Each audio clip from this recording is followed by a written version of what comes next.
everyone, welcome back for a little TLC. So we just finished Pastor's Appreciation. Appreciation. All right. You stupid, ain't you? Yeah. Oh, okay. A little bit. Oh, dang. I'm about to sweat already. Yeah, it's hot in here. Don't you just light me hot?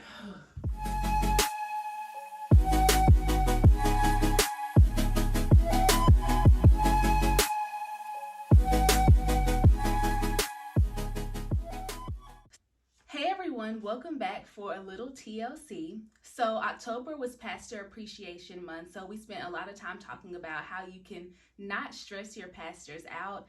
But I wanted to take at least 1 week to talk about a fairly overlooked group of people when it comes to pastors, and that's the preacher's kids. All right, so I got some of my favorite preacher's kids together. And we're going to talk about life as a preacher's kid. So, do y'all want to introduce yourselves? My name is Aries. I'm the middle child. And my name is Erin. I'm the youngest. And I'm Erica, and I'm the oldest. So, as we get started, I just want y'all to tell me, what is your favorite thing about being a PK? And then after that, we'll talk about your least favorite thing about being a PK. Well, my favorite thing about being a PK is that people give my mom a lot of free food that she can't eat. So then we get free food, mostly desserts for some reason. So I think that's pretty solid. yeah. On a more serious note, I was completely serious. that is a good thing. But I guess just knowing that we're doing the work for the Lord. Okay, wait. Good. No, that's good. Okay, Yeah. we're doing the work for the Lord. I guess that's my favorite thing. Simple as that, yeah. Yeah. I think that's my favorite part too. I do like the food, I like the food and being like taken out to eat sometimes and all of that. But I think I really do. I feel like I have like more access to the work that's going on. Yeah, that makes sense. I agree with that too. Yeah. So that's probably my favorite part. What's your least favorite part about being a PK? Dealing with church folk. Oh, yikes. Always being so busy on the road, which is everybody needs everything. People are really needy. People need mama a lot, which means we're gonna have to be there with her. So it's like it's not just on her, it's on us too. We just up and down the road. And down the road. Let's see. That sucks a lot also, but another thing that sucks, I don't know if it's my least favorite, but it's definitely one of my top least favorite. Yeah. I started too much. I lost my train of thought. Give me a second. Please cut all this. Start up. Okay, so one of my least favorite things about being a PK is people telling you that you're going to be the next preacher, because how do you even know? Like, that don't make sense. You don't know what you're talking about, do you? How do you even Don't know? speak that over me. Yeah, like it's really it seems like a really big responsibility. So I don't appreciate people to be like, "You're next," because that don't even make sense, because you don't know, because people get called by God.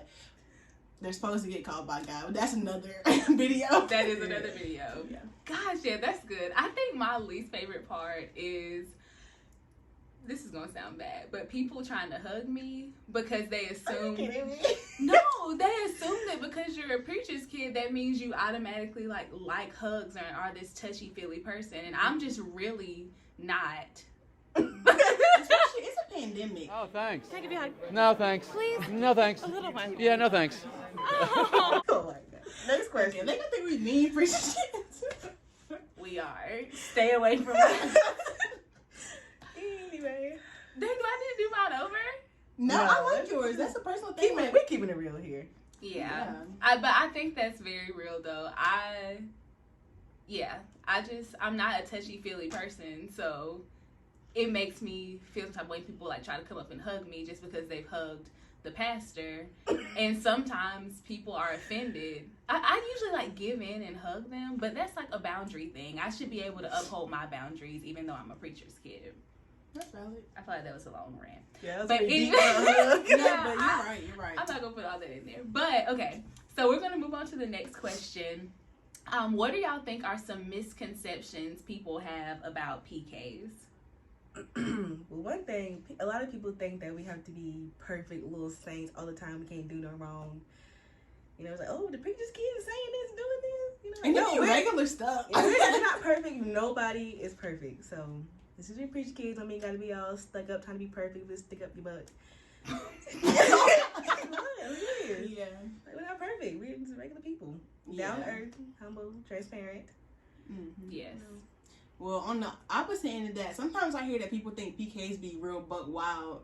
I don't know if that's just something I hear, yeah, you're but right. People be like, oh yeah, you gotta watch out for them preachers kids. But that goes back to Aries, like we're literally regular. Like we're not out here doing nothing OD, but also like since we were raised in the church, we also have this little thing that's like kind of nagging our ear, like you're not supposed to be doing that. So you feel convicted. Yeah, we literally have conviction, just like anybody else is going to church. So we're not out here just being butt wild like some people say.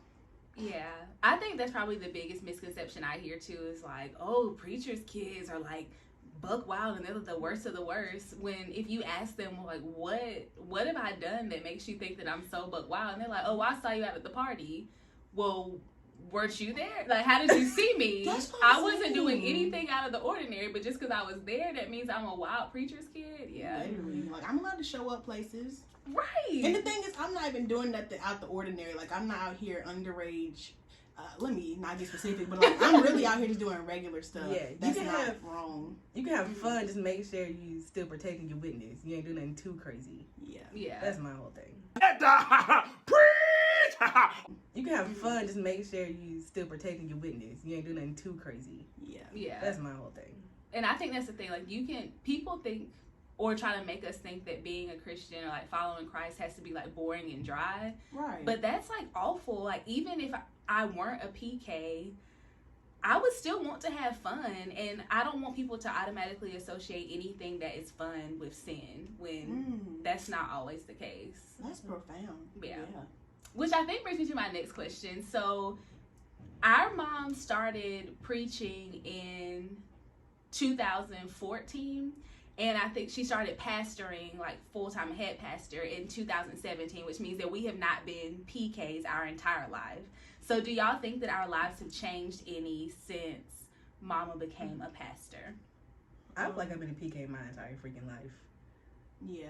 Well, just like specific to our case, like our mama has been like, we are from a real small town, so our mama's had like kind of a known name in our town for like singing and random stuff. And just like being in the church or like being an attorney, so people like kind of always knew about our mom. So I feel like we've always kind of been under the little looking glass. So I don't think that's really changed that much. Yeah.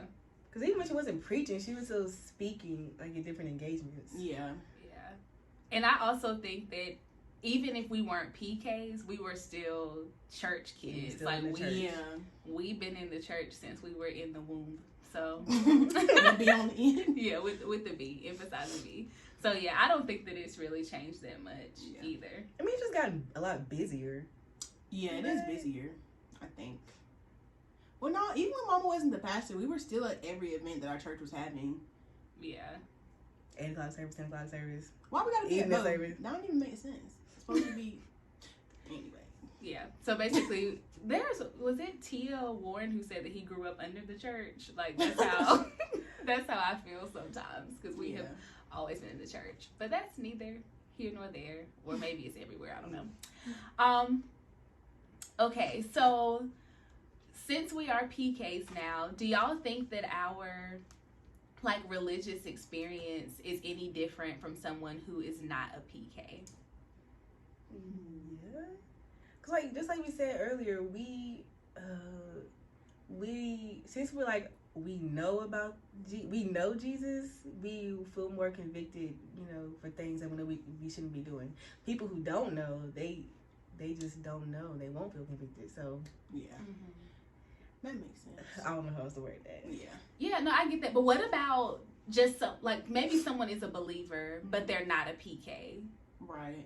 Do you think that our like spiritual walk is different because we're PKs? Well, I don't know if it's like different because I'm a PK, but I feel like I have two parents that are preachers, because Erica, as y'all know, is our big sister, but she acts like she's our mom, and then our actual mom is a preacher too. So I feel like just like if I have spiritual questions, I just have people that are like right there close to me that I can go to if I like am wondering about anything. So I feel like that's convenient for me, but also can lead to more conviction because the more you know, the more stuff you can be evicted about. The more you know. Oh, that brings up a good point though, because you said like if you have questions about something, then you have two people that you can go to. Mm-hmm. So do you think that like PKs are ever able to question their faith, like at all? Mm-hmm. Or do you think, because I've heard some people say things like, oh, well, like you've always been in the church, so that means you're just kind of like a Christian zombie, basically. You've never had a chance to think about things. Do y'all think that's true? No. I mean, I personally haven't wavered. Well, yeah, my trust hasn't wavered, but anybody can just have a tragic event and you start having questions like, oh, why me? You start questioning God. Mm-hmm. I don't think you, just because you're a PK don't mean you can't, waver.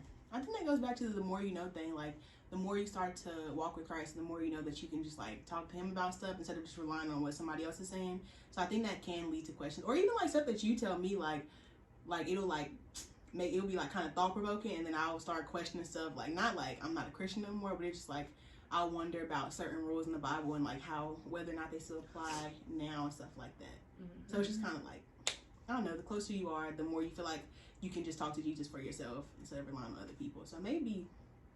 Yeah. Maybe. And I think that's good because I know even though, like we've said, Mama has always been, and I think even Daddy too, they've always been very heavily in the church since we've been born, probably before then. Mm-hmm. Anytime I had questions about Christianity or like certain rules or anything, I felt like I could talk to them about that, and they were never just like, nope, this is just what we're going to believe because it's what we've always believed. Right. And so I think that's been really important in my development as a follower of Christ. And it sounds like it's been important in y'all's too. Mm-hmm. But the openness, that don't come from being a PK. That just comes from our parents personally. Because I know for a fact there's preachers and pastors that are going to be like, nope, this is how it is. So this is what you need to do. Mm-hmm. Like no wiggle room, no explanation. So I'm not sure that's from us being a PK or just us having parents that are going to talk to us. That is true. So we do have pretty open parents. Yeah. Well, not open as in like anything goes, but they will. But they do allow us to be curious and come to them when we do have questions or anything like that. And they don't just completely shut us down. I didn't really prep y'all for this question, but do you think that there was a shift for you from like you're being told you have to go to church because we grew up under the church to like now I go because this is what I want to do? Like, has there been a shift for you? For me? Oh, sorry, go ahead. Like, has there been a shift from I have to do this to I want to do this? If there has been a shift, then like when did that shift start to take place? Well, when I was a young lad. Because they're so old. Yeah, we was having to go to church for everything. Like Ari said, we was having to go to 8 o'clock service, 10 o'clock service, Bible study, Sunday school, revival, vacation Bible school. So, like, of course I like going to vacation Bible school. When I was young, it was kind of like, I'm going to church because, like, this is just what we do. Mm-hmm. But I think the shift for me started happening kind of when Mama started pastoring, I think. Yeah, and I could kind of, I don't know, it kind of like, I don't want to say like took over our house, but it was kind of like more personal, just like seeing her go through like help to found a church, seeing what she goes through for her sermons and stuff like that. It kind of made me more curious. And when I was under different teaching, that made me more curious too, because like the questions that I was being asked were more thought provoking than at other places that I've been at. So it made me want to like kind of explore for myself, deeper into Christianity rather than just like sitting and being taught that, if that makes sense. Mm-hmm. Yeah, I would say that this shift changed for me when we were under different teaching. Yeah, because Mama makes it easier to understand. It's like more fun. I actually want to be there and I want to serve. And before, I'll be like, I'm going to church so Mama won't be mad, but now I'm going to church so I won't be convicted by the Holy Spirit. Because I know like there's certain times where I'll be like, I was like going to basketball practice instead of coming to Christian Ed, but then every time I was there and I'm like, I was feeling convicted that I should be somewhere else because I should have my priorities straight. And Mama didn't have to tell me that. She was letting me go to basketball and find out for myself, That's good. Yeah. I just want want to hug y'all a little bit, but like I said, not all that touchy feely. But I will hug them once this video is over. Yeah, you're right. Yeah, I think that's so good. Like I said, she's another mom, so she's. I get excited to hear about y'all shift and wanting to do these things. But I'm gonna say one more thing before I lose it. With the other churches we were at, I feel like they didn't like really push you to get involved with anything. So I felt like I was just going just to go, and I really wasn't listening to the word until you know I got under a different teaching. Until you wanted to listen. Yeah. Plus I do think like when you're involved with founding a church, there's literally something for everybody to do. Yeah. And there really is a push for us to get to know Jesus for ourselves and try to integrate Jesus into our entire lives. And I don't think you always get that from other churches. Yeah, and I think that us being like an outreach-based church helps a lot too, because then like you're always like really excited to tell somebody else, or you're excited to like do some work and like you know help other people and stuff like that. But then how you gonna be spreading the word if you don't know what you're talking about for real? So that kind of pushed me. Well, I mean, people do it, but yeah, it pushed me to at least like let me at least know the base thing, so people are asking me something, I know what to tell them, or at least I know who to direct them to. That's gonna know the answer for real. You know? I think that's so good. And there's more than just like being a PK in the answers that y'all gave. That's about like how can we push people to want to follow Jesus in general. Right. We want people to feel like they can actually be engaged, and not that we're just always talking at them, but that they can really learn like how can I make this a part of my life, and how can I be involved with this. And I think that's advice that churches can take, not just to PKs but to anybody really, because that's what we're supposed to be doing, making disciples, right? People should be a part of their own learning. You shouldn't be talking at them and forcing anything down their throat. Yeah, you know what I'm saying? And you talked about making it fun too, because that's also something that helped. And so how can we make this journey fun and not dry, so that people actually like, we're supposed to serve a God who gives us joy. Right. That don't sound boring and dry to me. Yeah, me neither. It just don't. Yeah. Okay, so if you had to give if you had to give one piece of advice to a PK out in the world, what would that advice be? Stay strong, my brother. I don't know.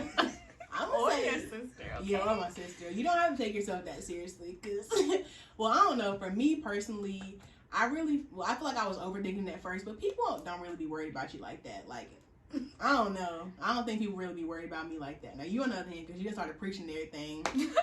Don't be worried about me. No, I'm just yeah, I mean, I'm getting close to the guy. I'm doing the outreach and stuff too, but I feel like everybody has a role, and my role is not specifically to be on the forefront and be like PK of the year. Like, I'm about to start preaching nothing like that. Like, I'm comfortable, still being in I can be a PK and still be doing what I'm comfortable doing, which is, being in the background, And you don't have to listen to these people when they tell you you're going to be preaching next, because they don't know.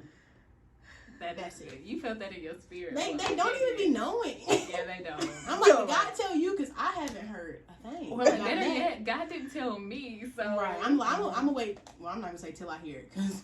But I think that's the thing, though. People did tell me that I was going to preach for a long time, but until God said something, all right, thanks, bye.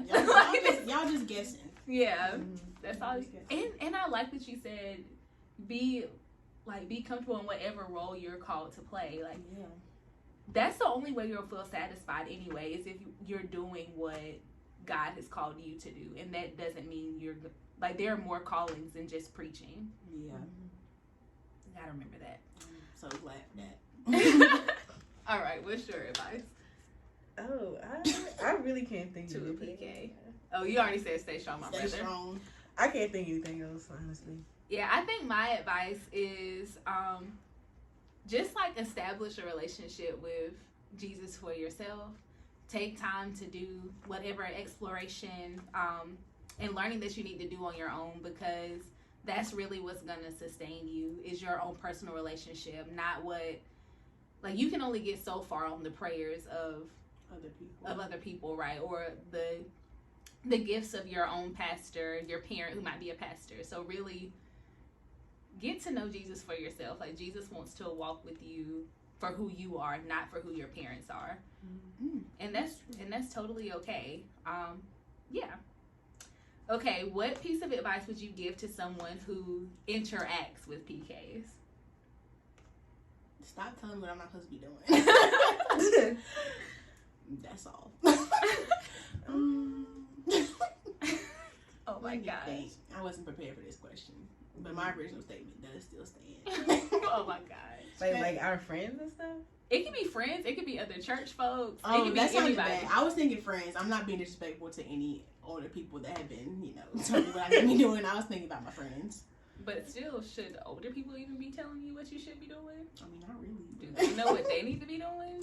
Right, because you got your own thing too. But that's another video as well. Worry about yourself. Worry about yourself. Dang, cut that out. I sound so mean. Okay, let me think. What was the question? What advice would you give to someone who is not a PK? Like, in their interactions with PKs? I'll just say some advice that I can think of is, number one, remember that we are all different. Not only are we different from one another, but we're also different from our pastor parent. Please learn our names. That's a good one too. Like, just remember that we're all different human beings, and so I think that should inform how you interact with us. That's so true. Because do not expect me to be able to hold a conversation with you for 20 minutes like Mama can, because I'm going to lose interest. And I'm probably zoned down the first 2 minutes.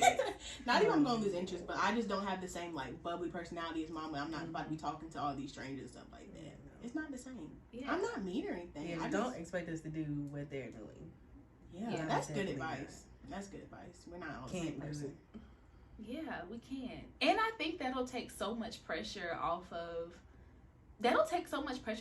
everybody that's within the pastor's family. Like, if you were just remember that we're a family just like you're a family. And that's really it. And that'll take pressure off of, as someone who is also a preacher, I don't even have the same preaching style as my mom. And so that, I can be honest and say that put a lot of pressure on me when I first started my ministry, to be like, how are people going to react? Because I'm so different from my mom. But it takes a lot for people to see that. But that just I had to go and talk to God for myself and had to be reassured in my identity in Christ. So if I'm okay with being different and being who God called me to be, then hopefully this video will help y'all see that every PK, every child of God is different, and we should be able to accept them and the calling that God has given to them. That's true. Because y'all's preaching styles are different, but people appreciate both of them for different reasons. Yeah. And it just is what it is. Because I'm not going to be like her. Right. Not in that way, even though we are very similar in other ways. Yep. Yeah, that's true too. Yeah. All right. Y'all got anything else y'all want to say to the people? Not really. I can think of. This was fun. Yeah, I think this was good. So y'all just remember, PKs are people too. Don't put unreasonable expectations on them. Remember that they're all different. Like, we are all different. And the important thing is for all of us to have our own relationship with Christ so that we can walk that thing out ourselves and have an intimate relationship with him. So hopefully y'all will stop having unreasonable expectations of PKs and continue to do what you can to stop stressing your pastor out. And when you don't stress your pastor out, that also means you're helping out the PKs who are a large part of their support system. Yeah. Hopefully I will see you all next week for a little TLC. Bye. Peace up. 8 down now. Do not put that in there. All right.